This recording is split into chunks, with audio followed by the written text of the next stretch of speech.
office, right?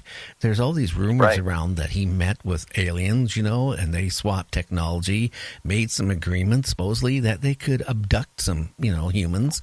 And he supposedly agreed. Then supposedly the aliens then started abducting way more than what they claimed they would do. And then, there's places like in Cashier, North Carolina, there's a lady that runs, just like Peter Davenport does, a reporting center for Bigfoot and UFOs. And she insists that there's an underground base there, that there's aliens. I've been reading about some of these aliens are not friendly like what these people think. Oh, they're all friendly. They want to help mankind. Well, then I have been reading that, there's the other ones that are not friendly, would rather see us blow ourselves up. And also they find us fine dining too. Yes, to serve man. Yes. In my case, they can eat for 2 days. Yeah, me too. I would be a big meal for someone, I'm sure. A Big Mac for both of us there. There we go.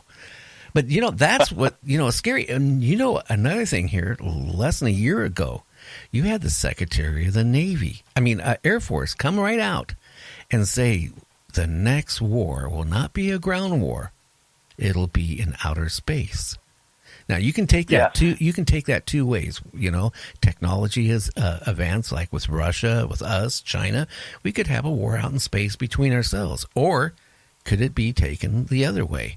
Because this right about that same time frame, you remember the two Navy pilots captured on their onboard camera UFO and tried catching it, and they couldn't. And the audio and the video got out, and I don't know if it got out accidentally or somebody leaked it. But then, you had the Navy kind of, basically say, yeah, well, it was something, it was a UFO, but we don't know what it was. But I'll tell you what, it was faster than anything we have.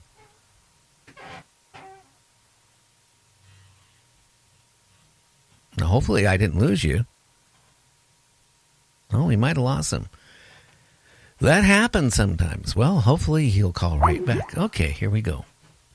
You get on to certain subjects, and I find that, things just go kind of strange, on Skype or on the phone line, like it'll just drop out.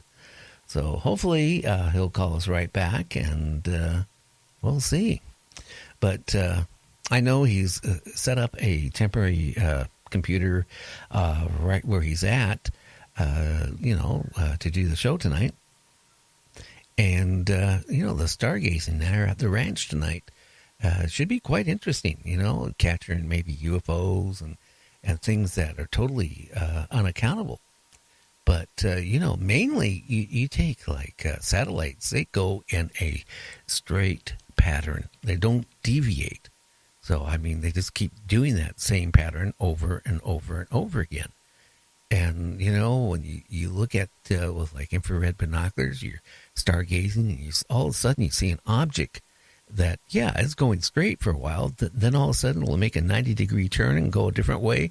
And then all of a sudden it might zig another way. So, at real high speed. So it makes you wonder what is going on, with... out there. So, I don't know.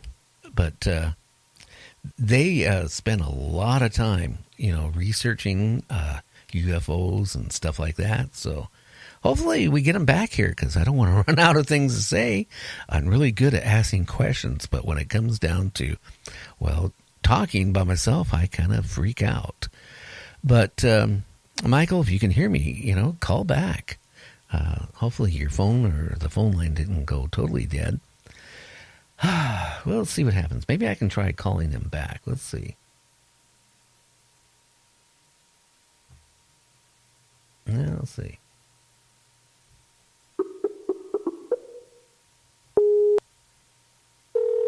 Let's see if we can get him back. What? I just answered it. Yeah, is this Michael? Gary, I'm back. I don't know what happened, man. Yeah. I disappeared. I know. And it was because I was talking about, the government releasing that two fighters chasing the UFO. It seems like, Michael, it seems like anytime, I got somebody on talking about conspiracies and they start talking a little bit too much, all of a sudden the phone line will go dead. Not once or twice. It'll just keep, losing the signal. If I'm talking about somebody's book, hey, never a problem. Yeah. No, I agree with you. I've been on a few shows myself and had that happen to me, and there doesn't seem to be an explanation for that. Of course, the old stories of Art Bell, saying that his entire system was like killed, during some kind of some of his most important interviews, and he couldn't figure out at all what happened to his radio tower. His signal just disappeared. Well, I do believe that, because one of my guests I had on, and he's going to be coming on here, in maybe another week and a half. He used to be an agent with the DOA, and he is told me so many different little things. I'm really scared to use a cell phone. If I decide that, like, once a month, if my wife and I get frisky, I make sure my laptop is closed and I throw a towel over it. It's certain. It's funny because he was talking about with him and his wife were in the front room. The only thing was in there. He didn't have his computer. He didn't even have a cell phone, but he had his new smart TV. And he was talking with his wife. There was a special brand bike. I can't even remember it, but it's a bike you don't find very easy. It was a beach bike, and it was, like I said, a special model. Him and his wife were talking about it. Well, the next day, right, they get in the car. They're going to go look some places that might possibly have the bike.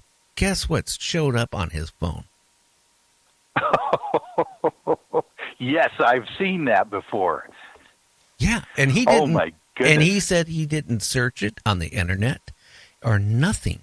And I could see it if you maybe search it, the night before, it could pop up on your phone. But he said he didn't do that. It just popped up, and then that's when he started telling me there's certain devices around your house that they can listen into, and you think you have privacy. Now him. He basically walked away after a 10-year career as a supervisor with the DOA, because he was into wanting to be an actor and different things, and he got tired of carrying briefcases, worldwide chained to his wrists and stuff like that. But, all the little things, and then the things you say on your phone, and what he said is bad is if you talk to somebody that's on a list, and you just happen to talk to them, even if you dial the number accidentally, guess who's else on that list? Yes, exactly. And here's another scary thing, Gary. This has happened to me as well. If I'm going to, let's say, a doctor's appointment, and of course the hospitals, the doctor's offices typically have a free Wi-Fi hookup. As soon as you walk in the door, it asks you if you want to join, and I usually do because I'm sitting out there in the waiting room for a while, kind of just catching up on my emails or whatever. And, of course, when I go home that night or leave the building that I'm in, all of a sudden I'm getting these healthcare emails and texts, and I'm going, where is this coming from? I didn't ask for anything on the internet, or I didn't surf for anything like this, but they know that you're in a physician's office, and they know that you hooked up with Wi-Fi, so they figure, hey, the algorithm is going to send you some stuff. Oh, yeah. And nowadays, too, don't forget, back 10 years ago, right? You go to the doctor, they hard copied it, and they maybe put it on the computer. But, it wasn't connected now like it is on the net.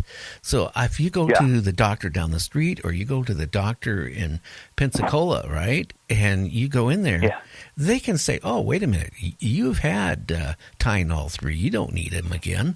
You just got it filled. They know everything about you, and they share that information out. So, it's really hard. Your privacy is totally gone, just totally. Yeah. Yeah, that's why, as an attorney, people ask me to do estate plans for them typically. They'll have to do a will and a durable power of attorney, maybe a living will, one of those directive to physicians documents. But people don't realize that those old durable power of attorneys don't have the reference to the HIPAA regulations that are the privacy regulations that most hospitals are following nowadays. And if they don't have the written language in your durable power of attorney, they won't allow anyone, not even your agent that you've designated on the document, to receive information about your health care and medical status. So those kinds of things are very relevant nowadays. At one point, I think a couple clients came into my office and said, my young daughter, she's 18 years old, not quite 21, went to the hospital, and she was in the emergency room and had a procedure done. And, of course, I was trying to be there for her and give her some support, and the physicians would not allow me into the room when they had the recovery because it was going to be up to her whether she wanted to allow him, her father, to have any information about what the procedure was. It's just kind of scary now with these new HIPAA regulations. Yeah, but then the wrong person can actually hack into a computer and get all the information they want. That's Yes. the scary part. I mean, maybe you can't get it, but somebody, maybe it doesn't like you or a competitor or whatever, somebody trying to dig up dirt on you. Oh, hey, if they know anything about a computer, it's not that hard. Oh, exactly. As a matter of fact, most HR departments nowadays, when they're hiring new folks, they will check out their Facebook pages. They will check out their social media presence of the applicants just to see if there's anything that they should know about before they hired this person. So I've heard many of those arguments and justifications on the other side from companies in my career as an attorney. Well, don't forget, now you got a job, right? And you're an addict to like Facebook or one of those other medias, right? Don't post anything negative about your job. Don't say you don't like it. Don't say you don't like your boss. Don't say anything bad about the company because you're looking for a major, one, you could lose your job really easy. One way or another, they can find a way to get rid of you. The second is if you say something bad about the company, well, then, they got more money than you do. So you are looking maybe at a lawsuit right there. Well, that's what I remind my clients that come in the door with these grievances. I say, well, you know what? Those guys have a deeper pocket than you do. Do you really want to get into this fight? Oh, yeah, because I known somebody, not me, but I actually known a relative, one of my kids, that, got laid off of his job, and then he went on this smear campaign about where he worked. Well, it didn't take very long before they kind of gave him a little, they were nice about it. They could have sued him, but instead they just said, hey, if you post anything more up, we are going to sue you, and you won't have anything. Yes. Yeah, there's this tort out there. They call it interference with business relations. So it's almost like a defamation for a company, against a company. Yeah, correct. Now that even goes like with me, like this one person I was talking to who was with the DOA said, hey, well, since you're talking to me now, you're on that little list. And since you do a paranormal show, they're going to love you, Gary. They're really going to love you. And, oh, yeah. And it was really funny. Maybe it's my imagination. Okay, maybe it's Art Bell's imagination too.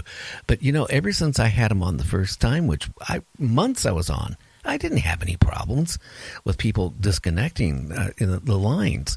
But it's funny, sometimes when I start talking about a subject, like when I had a ex-CIA agent on, I mean, I lost the guy 4 or 5 times in a 2-hour period, right? We were talking about something, and boom, he was gone. Oh, yeah. No, I can imagine, and I've heard these rumors, that there is an entire governmental unit in the armed forces that trains and uses trolls, just sitting in some bunker somewhere, some facility at the computers, and going around and checking for buzzwords and